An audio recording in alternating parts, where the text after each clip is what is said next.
بسم الله الرحمن الرحيم الحمد لله وحده والصلاة والسلام على من لا نبي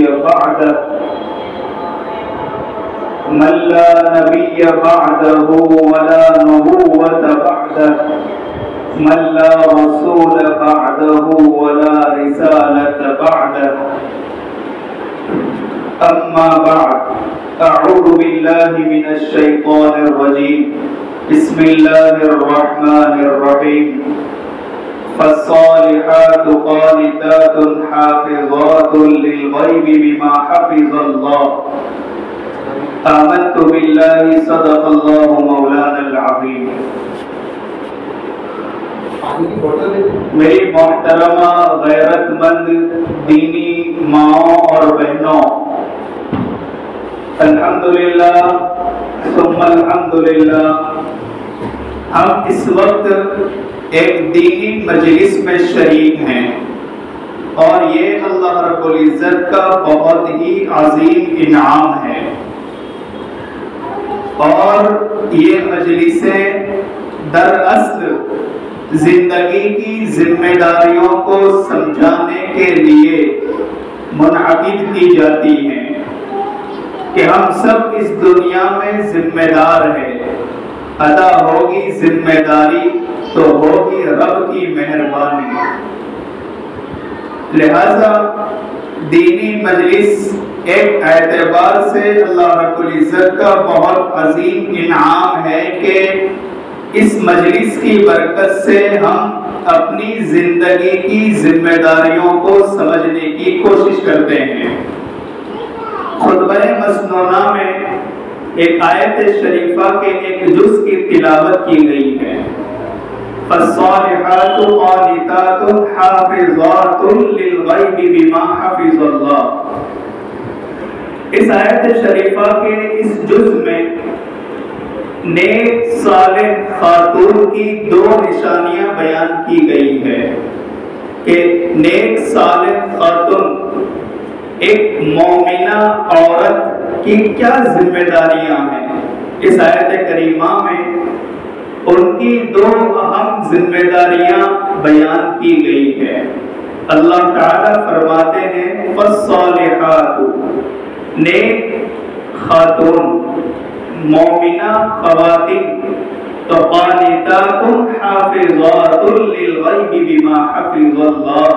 قانتات کو فرما بردار ہوتی ہے، اور نمبر دو حافظات للغیب بما حفظ اللہ، وہ حفاظت کرنے والی ہوتی ہے. اب دیکھیے اس میں دو اہم ذمہ داریاں بیان کی گئی ہیں. نمبر ایک، یا یوں سمجھ لیجئے کہ ایک نیک صالحہ خاتون کی دو نشانیاں ہیں. ایک تو یہ وہ فرما بردار ہوتی ہے، اور نمبر دو وہ حافظات للغیب بما حفظ اللہ، شوہر کی عدم موجودگی میں حفاظت کرنے والی ہوتی ہے بما حفظ اللہ، کہ اللہ رب العزت نے اس کی حفاظت فرمائی. یعنی شوہر کی عدم موجودگی میں ایک نیک صالح خاتون اور ایک نیک بیوی اس کے مال کی، اس کے اولاد کی اور اپنی عزت و آبرو کی حفاظت کرنے والی ہوتی ہے. تو دو اہم ذمہ داریاں بنی. نمبر ایک، فرما بردار بننا. فرما برداری اللہ رب العزت کو بہت پسند ہے، یہ پسندیدہ صفت ہے. اسی لیے سورہ آل عمران میں مقبول بندے بندیوں کی 5 صفات بیان کی گئی ہے، یعنی جنت کے وارثین کی 5 صفات بیان کی گئی ہے کہ یہ 5 صفات والے، اوصاف والے جنت کے وارث ہیں. نمبر ایک، الذین یقولون ربنا اننا آمنا فاغفر لنا ذنوبنا وقنا عذاب النار. جو لوگ ایمان لائے، یقولون آمنا ربنا فاغفر لنا، وہ ایمان لے آئے اور کہتے ہیں اے ہمارے پروردگار ہماری بخشش فرمائیے اور آپ ہمیں جہنم کے عذاب سے حفاظت فرمائیے۔ اور اس کے بعد مقبول محبوب بندے بندیوں کی اور جنت کے وارثوں کی 5 صفات بیان کی گئی ہے۔ نمبر 1، الصابرین، وہ صبر کرنے والے ہوتے ہیں، والصادقین، وہ سچ بولنے والے ہوتے ہیں، والقانتین، وہ فرما بردار ہوتے ہیں۔ قانتین یہ قنوت سے ہے، اس سے مشتق ہے، اس کے معنی ہوتے ہیں اپنے آپ کو فرما برداری پر اتارنا، فرما بردار بننا۔ اور نمبر 4، والمنفقین، وہ راہ خدا میں خرچ کرنے والے ہوتے ہیں، والمستغفرین بالاسحار، وہ صبح صبح اللہ کو یاد کرنے والے ہوتے ہیں، اپنے گناہوں کی بخشش چاہتے ہیں۔ تو فرما برداری اللہ تعالیٰ کو بہت پسند ہے۔ فرما برداری اپنے رب کی بھی ہو اور فرما برداری شوہر کی بھی ہو۔ شوہر کی فرما برداری پر اللہ رب العزت نے رسول اللہ صلی اللہ علیہ وسلم کے واسطے سے جنت کی خوشخبری سنا دی، اور اللہ کے رسول صلی اللہ علیہ وسلم نے فرمایا ایما امرأۃ ماتت وزوجها عنها راض دخلت الجنہ، کہ جو عورت اس حال میں دنیا سے رخصت ہو، ایما امرأۃ ماتت وزوجها عنها راض، جو عورت دنیا سے اس حال میں رخصت ہو کہ اس کا شوہر اس سے راضی تھا، تو خوشخبری دی جا رہی ہے دخلت الجنہ، کہ وہ جنت کی حقدار ہوگی۔ تو فرما برداری اللہ تعالیٰ کی بھی ہو اور فرما برداری اپنے شوہر کی بھی ہو۔ اور نمبر 2 پر فرمایا حافظات للغیب بما حفظ اللہ، کہ وہ اپنے شوہر کی عدم موجودگی میں حفاظت کرنے والی ہوتی ہے۔ حفاظت میں 3 باتیں ہیں۔ نمبر 1، شوہر کے مال کی حفاظت کرے۔ نمبر 2، شوہر کے عزت کی، یعنی اپنی عزت و آبرو کی حفاظت کرے۔ اس میں پیغام دیا گیا ہے کہ نیک صالح عورت، نیک صالح خاتون پاک دامن ہوا کرتی ہے۔ اور نمبر 3، حفاظت میں 3 باتیں ہیں۔ ایک تو یہ کہ اپنے شوہر کی عدم موجودگی میں ایک نیک صالح بیوی، نیک صالح خاتون اس کے مال کی حفاظت کرنے والی ہوتی ہے۔ نمبر 2، اس کی عزت کی، یعنی اپنی عزت و آبرو کی حفاظت کرنے والی ہوتی ہے۔ اور نمبر 3، اس کے اولاد کی۔ اس اعتبار سے ایک ذمہ داری یہ سمجھ میں آتی ہے کہ ماں اپنی اولاد کی تربیت کی زیادہ حقدار ہے، اور ماں کی گود یہ بچے کا پہلا مدرسہ ہوا کرتا ہے۔ بہت سارے اخلاق، بہت ساری عادتیں ایک بچہ اپنی ماں کی گود سے سیکھ جاتا ہے۔ اس لیے جب ایک ماں نیک اور فرما بردار ہوتی ہے تو اس کی نیکی اور فرما برداری کا اثر بچوں میں خود بخود منتقل ہو جاتا ہے۔ جیسے ایک چیز ہوتی ہے جو لوہے کو اپنے جانب کھینچ لیتی ہے، اسے مغناطیس کہتے ہیں، اور ہم اس کو لوہ چمبک کہہ دیتے ہیں، تو وہ لوہے کو اپنے جانب کھینچ لیا کرتی ہے۔ بس یہی مثال سمجھیے کہ جب ماں باپ کے اندر نیکی اور فرما برداری کی صفت ہوتی ہے تو پھر یہی نیکی اور فرما برداری کی صفت بھی بچوں میں منتقل ہو جاتی ہے، بچے بھی نیک صالح اور فرما بردار ہو جاتے ہیں۔ اب ایک بہت بنیادی بات بتلانا چاہوں گا، میری مائیں بہنیں جو اس وقت حاضر ہیں وہ بہت دھیان سے سنیں کہ جس ماں نے 3 کام کر لیے، جس ماں نے 3 کام کر لیے، وہ یہ سمجھے کہ اس نے اپنے بچوں کی تربیت کر لی، اور انشاءاللہ اس کے بچے دنیا سے، بیٹی ہو یا بیٹا، دنیا سے اللہ کے ولیہ بن کر جائے گے۔ تو 3 کام ہیں۔ اگر 3 کام ایک ماں کر لیتی ہے، یہ 3 کام ذرا مشکل ہے، لیکن جیسے یہ کام مشکل ہے لیکن ان پر اجر بھی بہت ہے۔ تو انشاءاللہ ان 3 کاموں کی برکت سے ایک ماں اپنے بچوں کی مکمل تربیت کرنے والی ہوگی، اور اس کا ایک انعام یہ ملے گا کہ بچے اور بچیاں سب نیک اور فرمانبردار بن جائیں گے، اللہ کے ولی ولیہ، اللہ کے مقبول محبوب بندے بندیاں بن جائیں گے۔ پہلا کام، بچوں کو نماز کی عادت ڈالنا، یہ پہلا کام ہے، یہ بنیادی صفت ہے۔ نماز کی برکت سے اللہ تعالیٰ بے حیائی اور بری باتوں سے روک لیا کرتے ہیں، بچا لیا کرتے ہیں۔ اب ایک سوال ممکن ہے ذہن میں پیدا ہو رہا ہوگا کہ بہت سی مائیں بہنیں یہ سوچ رہی ہوگی کہ ہم تو نماز کئی سالوں سے پڑھتے آ رہے ہیں لیکن کوئی اثر ظاہر نہیں ہو رہا۔ اللہ تعالیٰ فرماتے ہیں کہ بے حیائی اور بری باتوں سے نماز روکتی ہے، تو کوئی اثر تو ظاہر ہونا چاہیے۔ اس کا جواب یہ ہے کہ نماز تو روکتی ہے لیکن ہم خود روکنے کا ارادہ تو کریں۔ نماز تو روکتی ہے لیکن ہم خود روکنے کا ارادہ کریں۔ اگر ہم خود ہی اپنے آپ کو بے حیائی اور بری باتوں سے نہیں روکیں گے تو ظاہر سی بات ہے نماز تو روک رہی ہے لیکن ہمارا ارادہ تو شامل نہیں ہے۔ اور نماز کی اپنی برکتیں ہیں۔ اللہ کے رسول صلی اللہ علیہ وسلم کو حکم دیا جا رہا ہے اتل ما اوحی الیک من الکتاب واقم الصلاۃ، کہ اے میرے محبوب صلی اللہ علیہ وسلم، آپ اس کتاب کی تلاوت کیجئے جو آپ پر وحی کی گئی ہے، آپ پر اتاری گئی ہے، مراد قرآن کریم ہے، اور نمبر 2 نماز کی بھی پابندی کیجئے۔ تو ایک وقت کے نبی کو نماز اور قرآن کی پابندی کی ترغیب دی جا رہی ہے۔ اس سے اندازہ لگائیے کہ ہم امتیوں کے لیے کس قدر ضروری ہے کہ ہم خود بھی نمازوں کے پابند بنیں، قرآن کے پابند بنیں۔ یہ قرآن ہم سب کے لیے کتاب ہدایت ہے، یہ قرآن رحمت ہی رحمت ہے، برکت ہی برکت ہے، اور باطنی بیماریوں کے لیے ایک شفا کا سبب ہے۔ اس لیے ہمیں قرآن کو سینوں سے لگانے کی ضرورت ہے۔ اور نمازوں کی پابندی کی برکت سے اللہ تعالیٰ بے شمار مسائل کا حل چٹکیوں میں فرما دیتے ہیں، لیکن وہ نماز بھی نماز ہو، صرف اٹھک بیٹھک یا پھر یہ کہ سر کا بوجھ اتارنا ہو تو پھر ظاہر سی بات ہے ایسی نماز کا کوئی اثر نہیں ہوا کرتا۔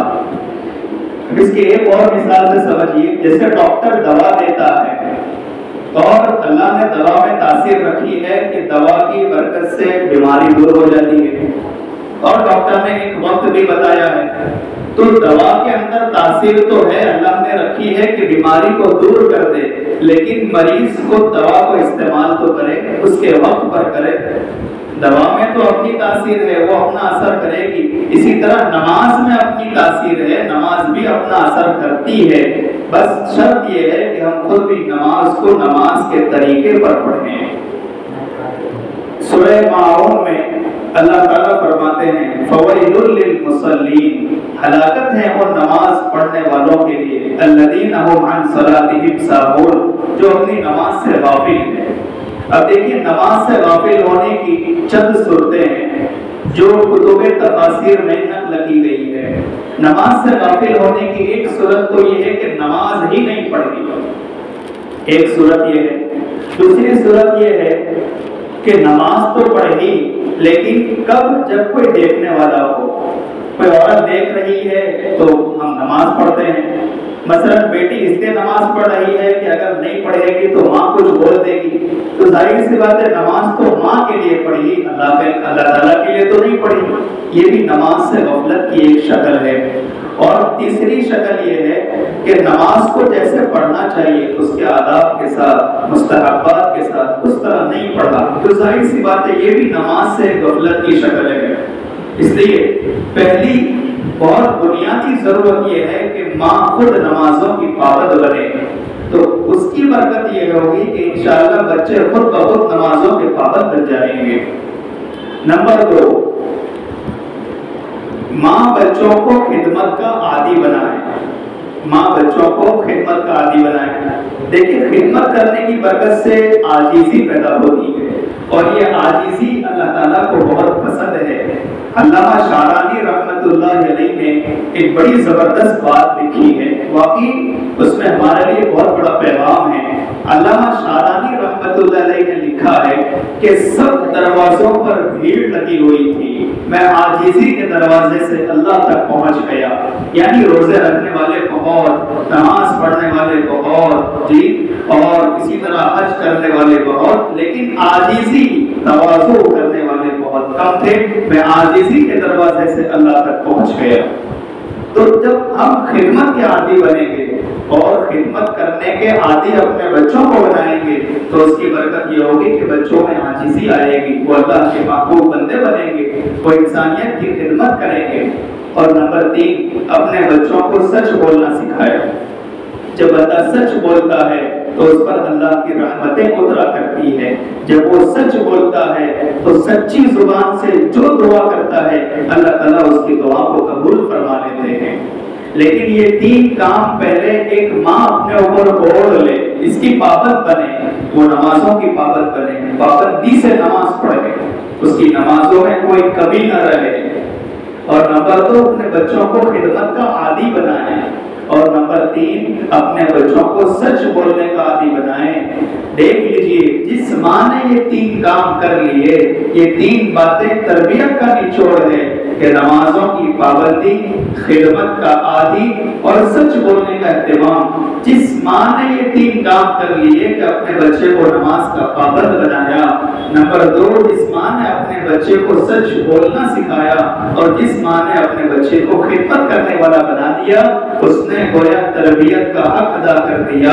اب اس کے بچے انشاءاللہ نیک بنیں گے، فرما بردار بنیں گے، اور دنیا سے اللہ کے ولی اور اللہ کے ولیہ مقبول محبوب بندے بندیاں بن کر دنیا سے رخصت ہوں گے۔ یہ 3 کام بڑے مشکل ہے، لیکن جو کر لے گا، جو ماں بہن یہ 3 کام کر لے گی انشاءاللہ پھر وہ اس کا اثر دیکھے گی۔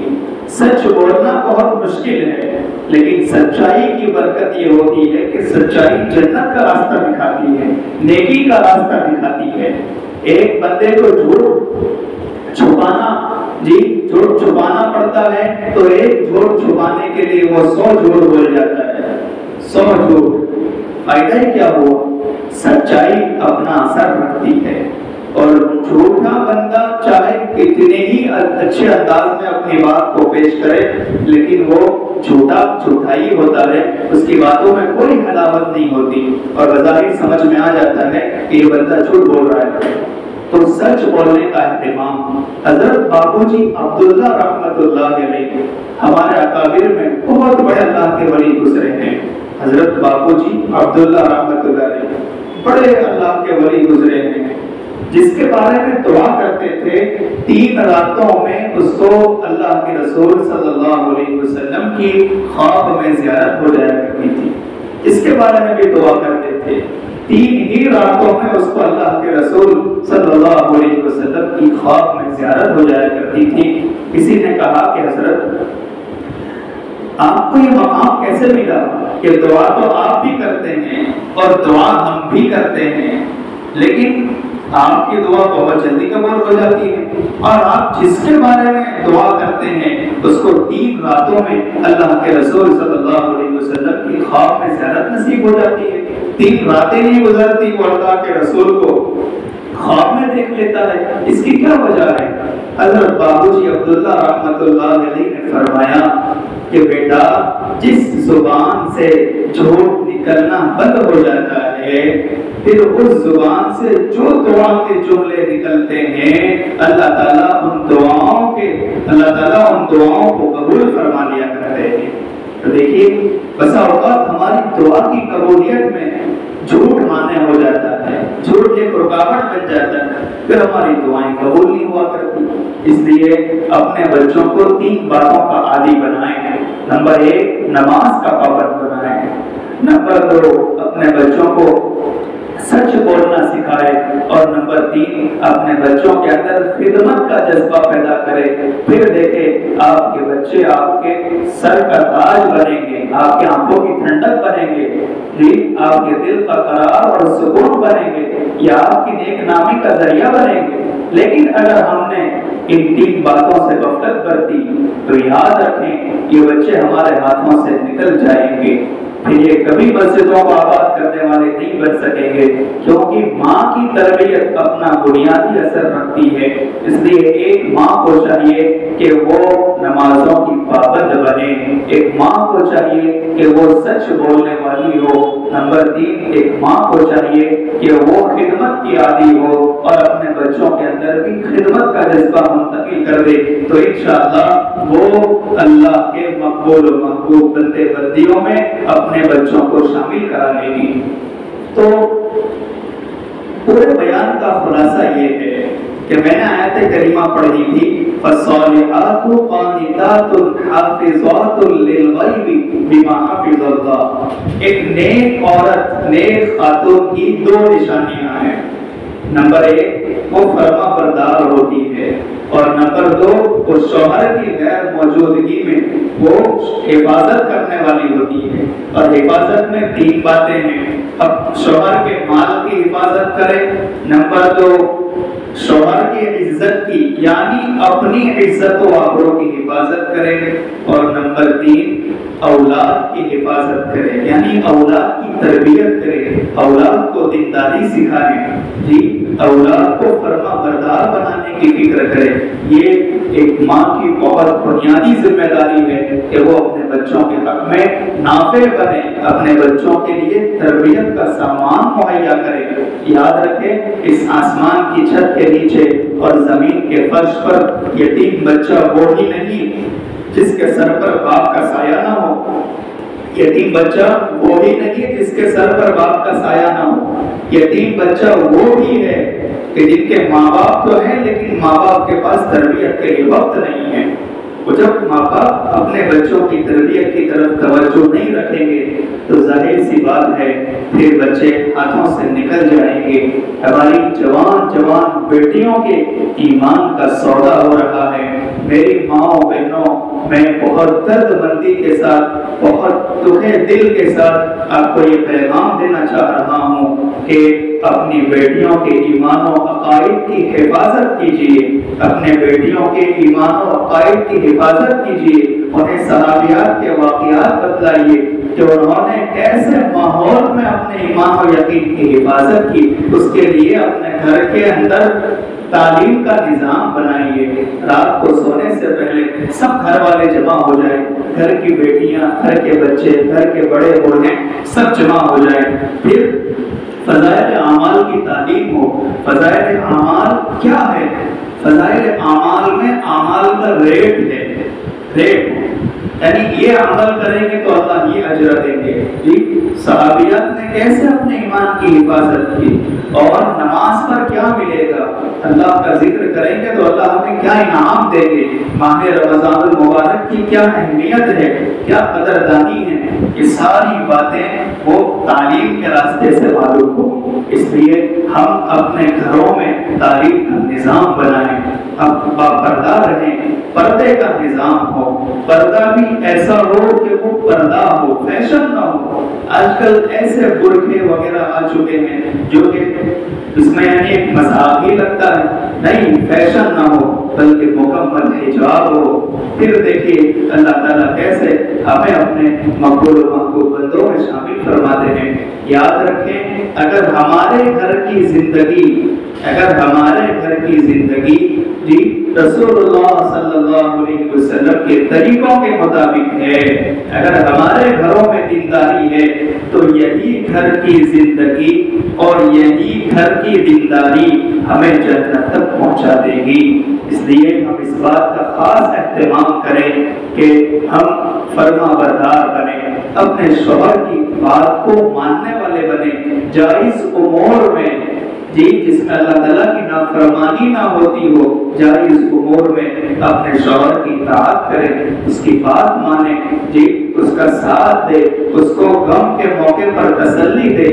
ہمارے الفاظ ایسے ہونے چاہیے، ہمارے الفاظ کا چناؤ اور ہمارے الفاظ کا انتخاب ایسا ہونا چاہیے کہ جو شوہر کو پریشانی کے وقت تسلی دے دیا کرے اور شوہر سمجھے کہ نہیں میرے بھی کوئی ساتھ ہے، کوئی ذات ہے جو میرا ساتھ دے رہی ہے. اس لیے ایک کامیاب خاتون کی بڑی ذمہ داری ہے کہ وہ اپنے شوہر کا ساتھ نبھائے، اپنے شوہر کو دیندار بنانے کی فکر کرے. اور دوسری علامت حافظات للغیب بما حفظ اللہ، کہ وہ حفاظت کرنے والی ہوتی ہے جی اولاد کی، مال کی، اور حفاظت کرنے والی ہوتی ہے شوہر کی عزت و آبرو کی. گویا پاک دامنی کا ایک ایسا پیغام دیا جا رہا ہے کہ جو خاتون پاک دامن ہوا کرتی ہے وہ بڑی اللہ کی وفادار بندیاں ہوا کرتی ہیں. اور اپنے شوہر کے ساتھ خیر خواہی کا ایک تقاضا یہ بھی ہے کہ شوہر کی آمدنی پر نظر رکھیں، کہ شوہر جو کمائی لے کر آ رہا ہے اس پر اس کی نظر ہو. اس لیے اس بات کو یاد رکھیں کہ جو حلال مال ہے جی اس میں برکتیں ہی برکتیں ہیں، اور حرام مال میں نحوستیں ہی نحوستیں ہیں. میں نے ایک مجلس میں بتایا تھا، آپ کو بھی بتا دیتا ہوں کہ حلال کی 5 برکتیں ہیں، حلال کے 5 انعام ہیں، اور جو حرام مال گھر میں آتا ہے اس کی وجہ سے بھی 5 نحوستیں گھر میں آتی ہیں. حلال مال کی پہلی برکت، پہلا انعام یہ ہے کہ حلال مال کی برکت سے اللہ تعالیٰ دلوں کو زندہ فرما دیتے ہیں، دل زندہ ہو جاتے ہیں. حلال مال کی دوسری برکت یہ ہوتی ہے کہ اللہ تعالیٰ اعمال کی توفیق عطا فرما دیتے ہیں. حلال مال کا تیسرا انعام یہ ہوتا ہے کہ اللہ تعالیٰ بچوں کو فرما بردار بنا دیتے ہیں. حلال مال کا چوتھا انعام یہ ملتا ہے کہ حلال مال کی برکت سے اللہ تعالیٰ دعاؤں کو قبول فرما لیتے ہیں. اور نمبر 5، حلال مال کی برکت سے اللہ تعالیٰ موت کے وقت زبان پر کلمہ طیبہ جاری فرما دیتے ہیں. تو اپنے شوہر کی آمدنی پر نظر رکھیں اور اپنے شوہر کو ترغیب دے، اور اپنے شوہر کی سے محبت اور دینداری کا ایک تقاضا یہ بھی ہے کہ اس کی آمدنی پر نظر رکھتے ہوئے ہم اپنے گھروں میں ایک بھی روپیہ حرام کا نہ آنے دے.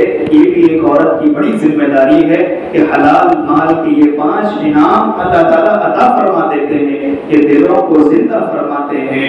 نمبر 2، اعمال کی توفیق مل جاتی ہے. نمبر 3، اولاد فرما بردار بن جاتی ہے. نمبر 4، حلال مال کی برکت سے دعائیں قبول ہوتی ہے. اور نمبر 5، حلال مال کی برکت سے اللہ تعالیٰ موت کے وقت کلمہ طیبہ جاری فرما دیتے ہیں. اور حرام مال کی ابھی 5 نحوستیں ہوتی ہے. حرام مال کی جی ایک نحوست تو یہ ہوتی ہے کہ دل مردہ ہو جاتے ہیں، دل میں سے رحم نکال دیا جاتا ہے، اور پھر بندہ اللہ کا مبغوض بن جاتا ہے. یہ پہلی نحوست ہوتی ہے. نمبر 2، حرام مال کی دوسری نحوست یہ ہوتی ہے کہ اعمال کی توفیق چھین لی جاتی ہے. نماز پڑھنے کو دل نہیں کرتا، قرآن کھولا نہیں چاہتا، ذکر و اذکار کو دل نہیں چاہتا. کہ دراصل حرام مال کی نحوست ہوتی ہے. جو حرام کا لقمہ ہمارے پیٹ میں گیا ہے جو اس کی نحوست ہے کہ اعمال کی توفیق چھین لی گئی. نمبر 3، حرام مال کی تیسری نحوست، تیسری بے برکتی یہ ہوتی ہے کہ چونکہ ہم اپنی زندگی میں اپنے بچوں کو حرام مال کھلاتے رہے تو پھر ایک وہ بھی آتا ہے کہ یہی بچے نافرمان بن جاتے ہیں، چونکہ ان کو ان کی تربیت بھی تو ہم نے کی ہے نا.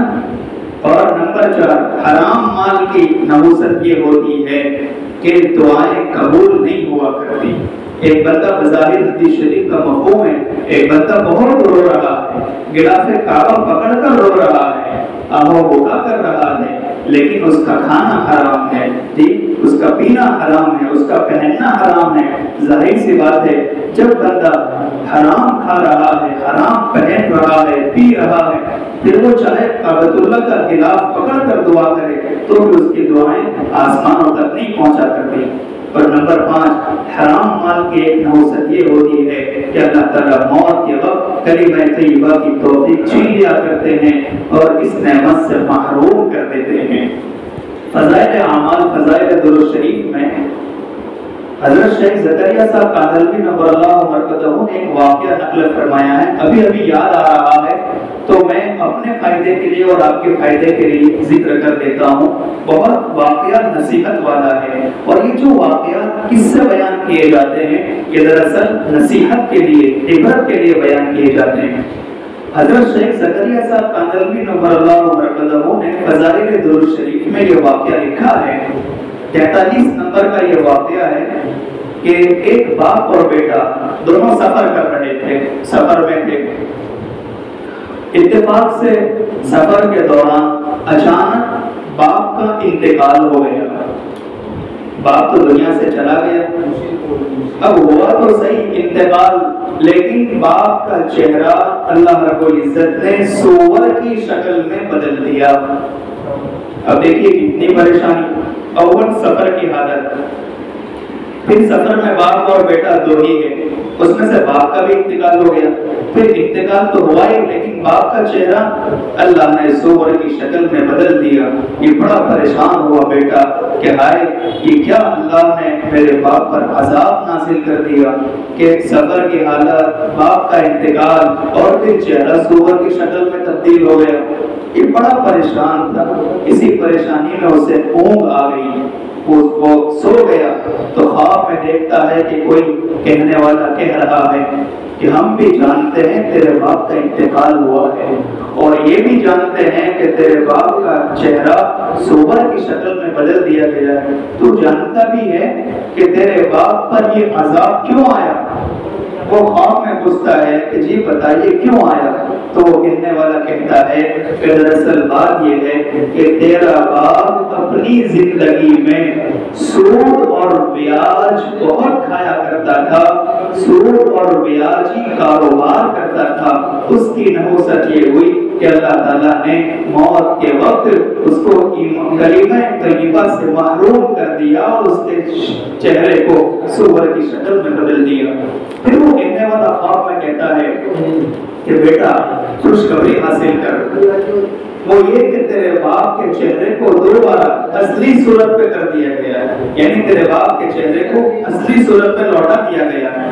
اس نے کہا وہ کیسے، کس عمل کے سبب؟ تو کہنے والا کہتا ہے کہ تیرے باپ کا اس کی زندگی میں ایک عمل بہت اچھا تھا کہ وہ جب بھی رسول اللہ صلی اللہ علیہ وسلم کا نام سنتا تھا تو درود شریف پڑھ لیا کرتا تھا۔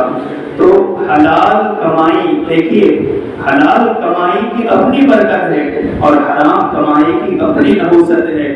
وہ بیاجی کاروبار کرتا تھا، سود اور بیاج کھاتا تھا، تو اللہ رب العزت نے موت کے وقت اس کے چہرے کو سور کی شکل میں بدل دیا، لیکن ایک عمل اللہ کو پسند آ گیا، اللہ نے اسی عمل کو جی بنیاد بنا کر اس کے لیے مغفرت کا اعلان فرمایا۔ وہ عمل کیا تھا کہ وہ جب بھی رسول اللہ صلی اللہ علیہ وسلم کا نام سنتا تھا تو درود شریف پڑھ لیا کرتا تھا۔ تو درود شریف کا نفع اور درود شریف کا انعام یہ ملا کہ جو شکل سور کی شکل میں بدل گئی تھی، درود شریف کی برکت سے اللہ رب العزت نے اس کو دوبارہ اچھا کر دیا۔ تو اعمال کی اپنی تاثیر ہوتی ہے، حرام کمائی کے لقموں کی اپنی نحوست ہوتی ہے، حرام کمائی کی اپنی بے برکتی ہوتی ہے۔ اس لیے ہم اپنے گھروں کی زندگی کو جنت کا نمونہ بنائیں، اپنے گھر میں دینداری کا ماحول بنائیں، اپنے گھر میں کتابی تعلیم کا نظام ہو، ہمارے گھر میں پابندی، پردے کی پابندی کا پورا اہتمام ہو۔ پھر دیکھیے اور ہمارے گھر میں قرآن کریم کی پابندی سے تلاوت ہو، پھر دیکھیے اللہ تعالیٰ کیسے رحمت و برکت کے دروازے کھول دیتے ہیں۔ ایک حدیث شریف مجھے یاد آ رہی ہے، رسول اللہ صلی اللہ علیہ وسلم نے ارشاد فرمایا من قرأ سورۃ الواقعۃ کل لیلۃ لم تصبه فاقۃ ابدا، کہ جو بھی رات کو سونے سے پہلے ہر رات سورہ واقعہ پڑھ لے، اللہ کے رسول صلی اللہ علیہ وسلم نے فرمایا کہ سورہ واقعہ کی برکت یہ ہوگی لم تصبه فاقۃ ابدا، وہ کبھی بھی غریبی کا، غربت کا، فقر و فاقہ کا شکار نہیں ہوگا۔ تو قرآن کی اپنی برکتیں ہیں، اس لیے ہم قرآن کی تلاوت کا ماحول بنائیں اور اپنے گھر میں قرآن کی تلاوت کا ایک ماحول بنائیں، خود بھی پابند بنیں، اپنے بچے بچیوں کو بھی قرآن کا پابند بنائیں۔ میں ایک واقعہ سنانا مناسب سمجھوں گا کہ کیسی اس زمانے میں بھی عورتیں ہیں جو قرآن کو اپنا اوڑھنا بچھونا بناتی ہے، قرآن کو سینوں سے لگا کر رکھتی ہے، قرآن کی پابندی سے تلاوت کرتی ہے۔ اس کی ایک کارگزاری آپ سنیے، پھر سمجھیے کہ آج بھی اس زمانے میں بھی ایسی عورتیں ہیں جو قرآن سے اتنا عشق رکھتی ہے۔ پھر اس کے ذمہ میں اپنے اوپر لازم کیجیے کہ انشاءاللہ ہم بھی قرآن کی پابندی سے تلاوت کریں گے۔ ممبئی میں حضرت مولانا منیر احمد صاحب بڑے عالم دین ہیں، داعی سنت جن کا لقب ہے، وہ رہتے ہیں۔ فرماتے ہیں کہ رمضان سے پہلے میں میرے ایک دوست کے گھر پر گیا، ان کی امی بیمار تھی تو میں عیادت کرنے کے لیے گیا۔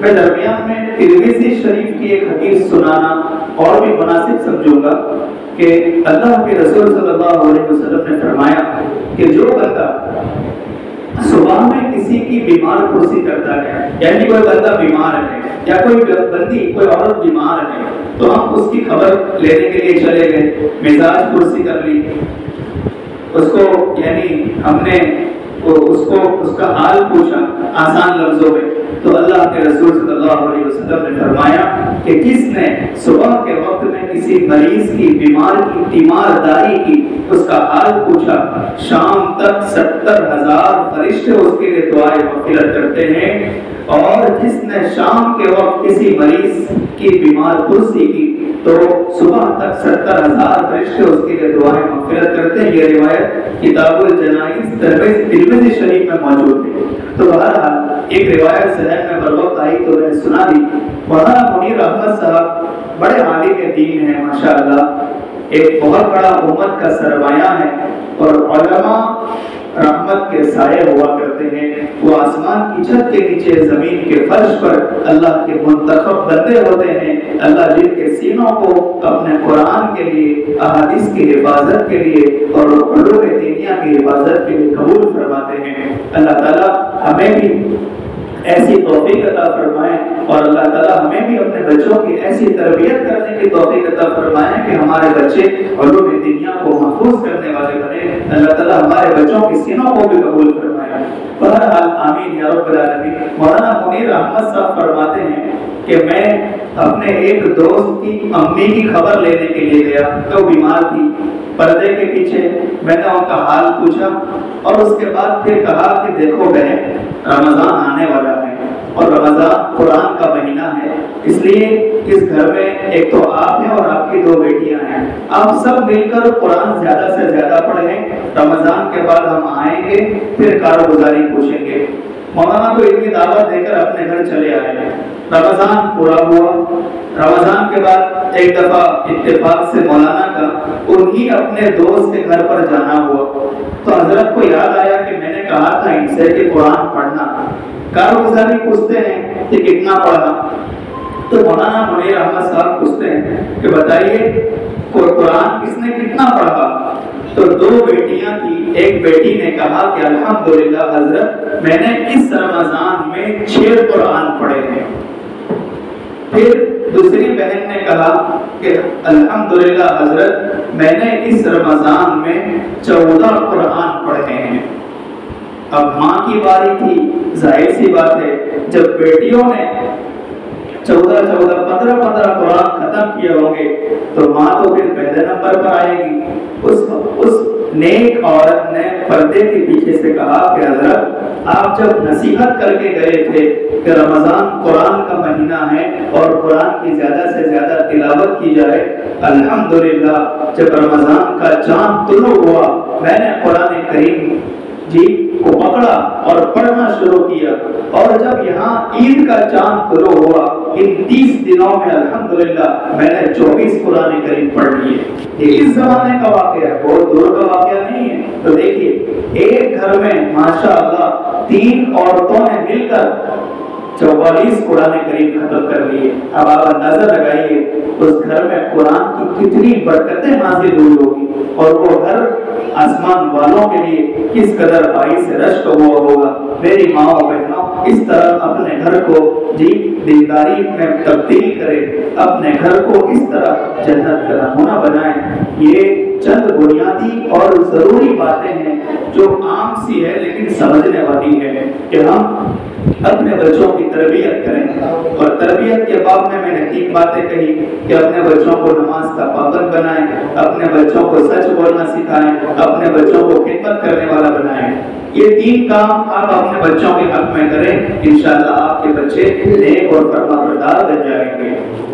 اور اپنے بچوں کی تربیت کریں۔ نمبر 1، اپنے گھر میں دینداری کا ماحول پیدا کریں، اپنے شوہر کی آمدنی پر نظر رکھیں اور ان کی تشکیل کریں کہ ہمارے گھر میں حلال کمائی چاہے تھوڑی ہی کیوں نہ ہو حلال لائیں، حرام ہمارے گھر میں 1 روپیہ بھی نہ آنے پائے، اس لیے کہ حلال کی اپنی برکتیں ہوتی ہے اور حرام کی اپنی نحوستیں ہوتی ہے۔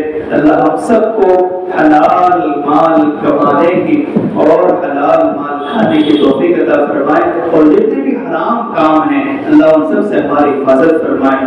تو ایک کام بچوں کی تربیت کرنا ہے، دوسرا کام اپنے گھروں میں دینداری کا ماحول پیدا کرنا ہے، اور تیسرا کام اپنے آپ کو دیندار بنانا ہے۔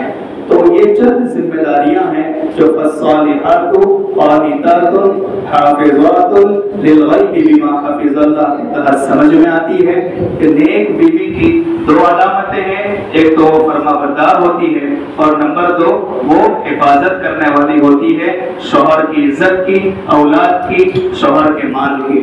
یہ چند کام کر لیجئے، پھر انشاءاللہ اللہ تعالیٰ آپ کو اپنے مقبول و محبوب بندیوں میں شامل فرمائیں گے۔ دعا ہے کہ اللہ تعالیٰ ہم تمام کو اپنے مقبول و محبوب بندوں میں شامل فرمائیں، بندیوں میں شامل فرمائیں۔ وآخر دعوانا ان الحمدللہ رب العالمین۔ السلام علیکم ورحمۃ اللہ وبرکاتہ۔ جزاکم